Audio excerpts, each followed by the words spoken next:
خلافت کا مطلب ارشاد فرما دیں اور اس کا طریقہ بھی. خلافت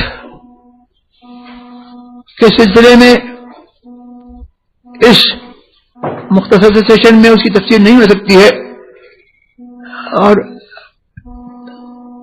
خلافت کے مختلف مفاہیم ہیں، اور نقاء الخلافہ فی البیعۃ والخلافہ اعلیٰ کا رسالہ نالیب البرق اس سلسلے میں قابل مطالعہ ہے، اس کا مطالعہ کریں.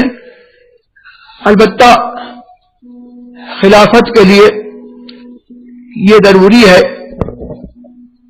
کہ وہ شخص جس کی خلافت کا دعویٰ کوئی کرتا ہے وہ شخص جامع شرائط اور لائق بیعت ہو، اور اس کے ساتھ ساتھ اس کا سلسلہ سرکار ابدقرار تک متصل ہو، اور پھر اس سلسلے میں بیعت کرنے کا وہ موزون و مجاز ہو.